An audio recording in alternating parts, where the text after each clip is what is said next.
Welcome everyone to this week's video. Today we are on Fish Friday number 179. We have a good one for you today. Today's fish is one of those fish that I've heard about and thought, hey, it's been too long. I should have done another one of these, and I found a really good one for you today. Today's fish that we're going to be talking about is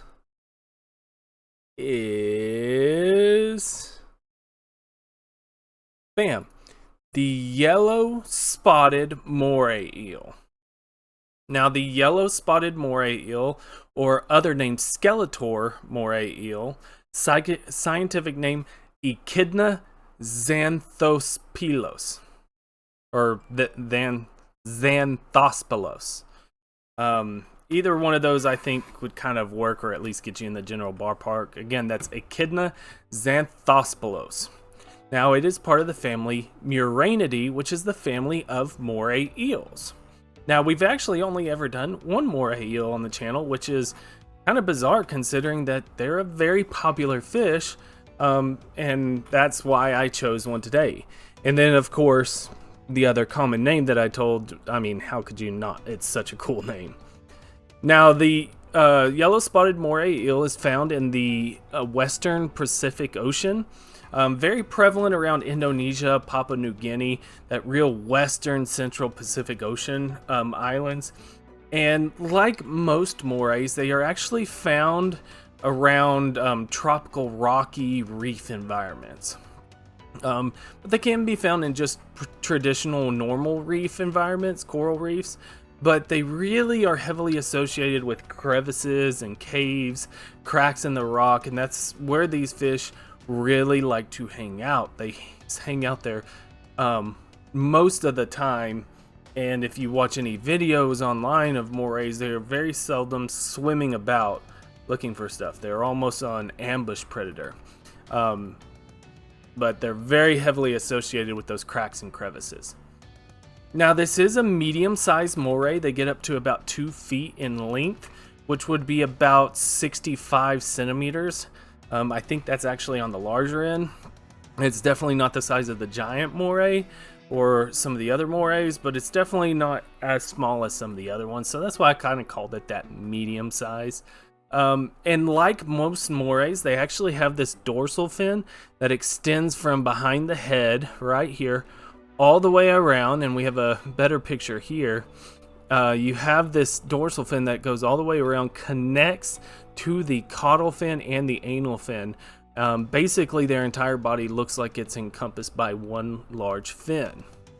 And that's how most morays are. Very few of the morays have any other fins like pectoral or pelvic fins. I believe there's a couple of species that have pectoral fins, but not many. But as you can obviously guess, if you know anything about eels, they do have this traditional serpent-like body. I mean, it's very hard to mistake an eel for anything else. Eels are one of the most recognized group of fish in the world.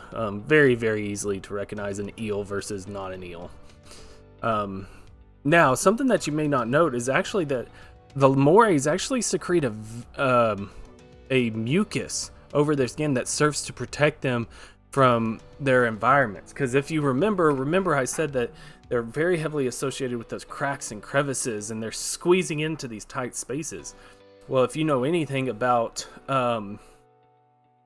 rock or climbing rocks, as I'm sure most of you do, sometimes you get abrasions on your skin. Well, abrasions are how you get infections and things like that. So they have that protective mucus that helps protect them and helps them slide into cracks. And what's funny is some of the morays that actually are associated with ground or sand, the mucus will actually help coagulate the sand around them to keep their tunnels open. And I do want to say it is skin because they are scaleless. They are scaleless. Now, as you can see, they have this dark brown to black body covered in these yellow spots. It's how it's got its first name.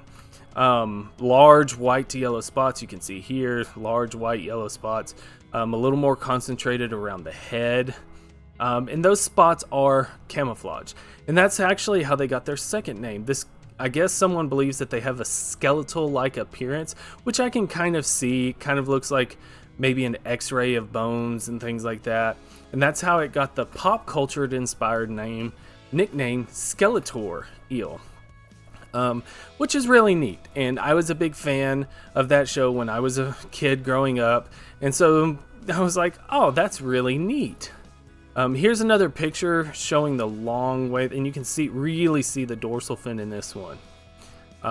Really see it. And those spots are for camouflage, by the way. They are 100% for camouflage. That helps break up their outline when they're hiding in these rocks and crevices, giving those ripple effects going on there. These are not necessarily a deep water fish.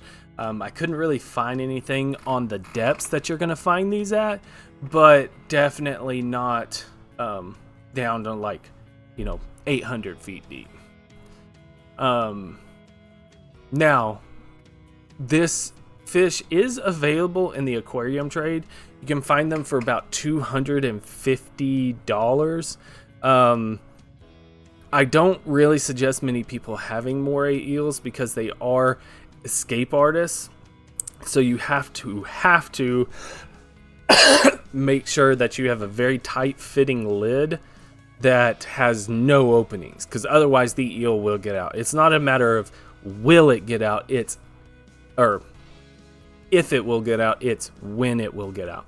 These things are very, very good at escaping, so you have to take extra precautions. And that, combined with the fact that most morays are nocturnal, and this one being no exceptions, you're only really going to see these at night. So when you're seeing these during the day, they're more than likely a little stressed and they need somewhere to hide. And then you also need a very large aquarium.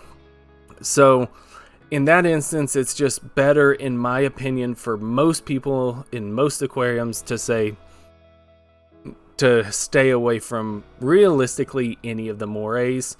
Maybe some of the smaller ones, but the smaller a fish is on a genus that's known for large fish, the more I have to say it's probably the smaller they are, the trickier they are. Now, and kind of on that note, be aware that there is another spotted moray eel with the common name that's from the genus Gymnothorax, which is the same genus as the giant moray eel. And that is what's going to lead us to the interesting fact that we're going to actually end the video on.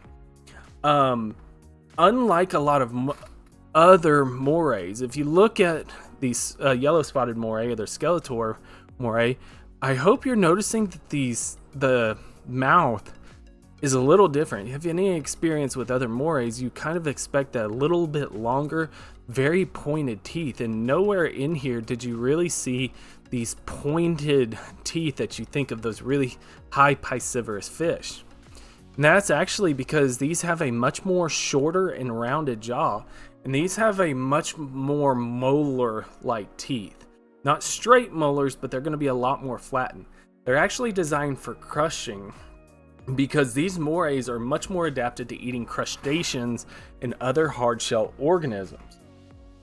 And that's really bizarre. People so heavily associate morays with high piscivory.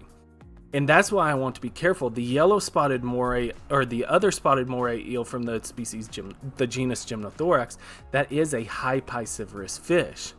And I can almost guarantee you both of these species, the Skeletor and the other spotted moray eel, are probably sold and they're confused with each other. But you have to remember, one is more adapted to eating these crustacean and hard-shell organisms. The other one's, in my opinion, or from what I can imagine, it's much more adapted to eating fish.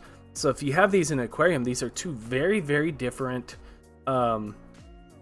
feeding strategies. Now, I'm not saying that the Skeletor or the yellow spotted moray eel will not eat fish, and there's a good chance that it will, especially in an aquarium setting. They may take two fish, especially if they're raised in aquaculture. I don't know if there's any raised in aquaculture, but there might be. But it goes into one of those deals. You really must pay attention to what you're getting and making sure that you're treating the animals right. But if you remember from the giant moray eel, there is something very interesting about all moray eels. Moray eels have these pharyngeal jaws. Now, pharyngeal jaws are essentially jaws that are located much farther back in the throat. Many fish have what are called pharyngeal teeth, which are teeth in the back of the throat that are like a secondary grinding mechanism for stuff. Well, the morays actually will are protracted, and when they open their mouth, they move forward and they help pull stuff farther back into the throat. So you can imagine when it's closed. And something that's really interesting about that, a lot of people think these are lunging predators, and they are, but they're not suction predators. And their mouth extending so far back behind the head, I found out something interesting in that moray eels, all moray eels, the water, as they lunge forward, goes around the sides of their mouth. They are not producing the suction like largemouth bass that are opening their mouth super quick and lunging, and they're sucking things in.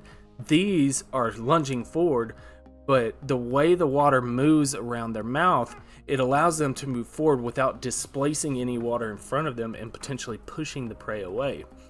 And then they grab them with their main jaws, and then they use their pharyngeal jaws to help move them back. And while I was looking at this, the species of morays that have that more molar-like tooth function that is more for crushing, I found out that they actually also have more molar-like teeth in the pharyngeal jaws. So they are like crushing them and secondarily crushing them while pulling them inside, which was really neat because I thought most morays, if not all, had these very pointed pharyngeal jaw teeth that allow them to hang and pull. But I found out that that's not actually the case. Now, I highly encourage you to look up some more anatomical videos on morays to look at some of these pharyngeal jaws, because it is an incredible adaptation. So absolutely incredible. But thank you guys so much again. I really appreciate it. Hope to see you again. If I don't, please be safe. Have a great day. Please leave a like, comment, and subscribe if you do. I'd really appreciate it. Hope to see you again. If you'd like to support the channel, please click the link down below. It is by no means expected, but very much appreciated. Regardless, take care of yourselves. Take care of your loved ones. Merry Christmas. Happy holidays. And peace.